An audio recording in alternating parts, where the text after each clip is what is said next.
quer. O vaso que ela precisava ser quebrado, moldado e que aguentasse fogo. Quem poderia ajudar?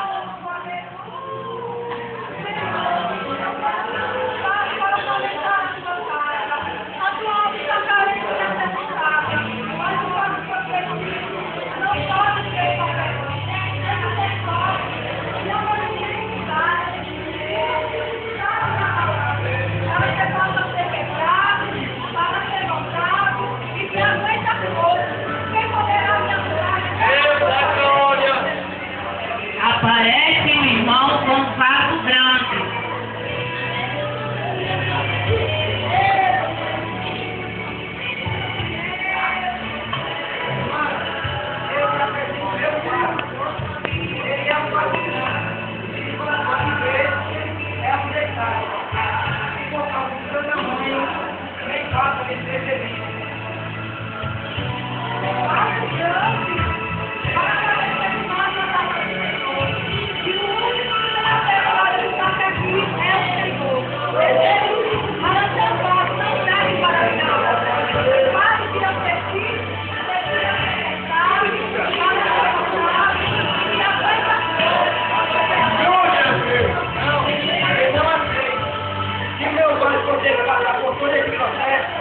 Ele vai ter que voltar de onde começou. Mas Deus não quer. Aparece um vaso de cristal.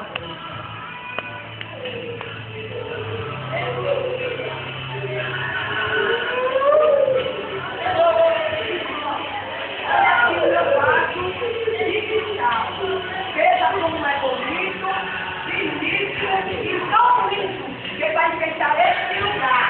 E não vai faltar elogio.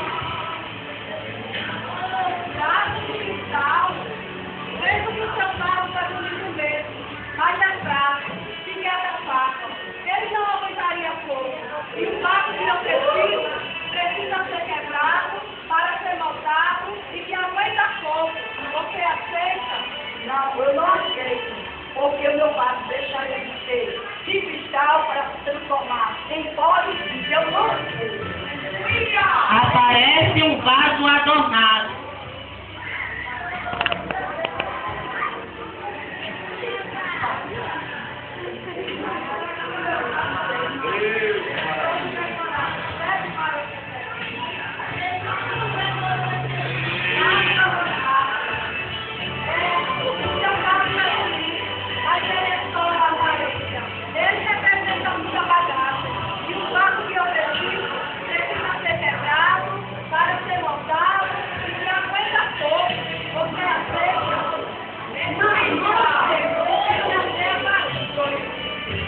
Entra uma irmã com o vaso limpo.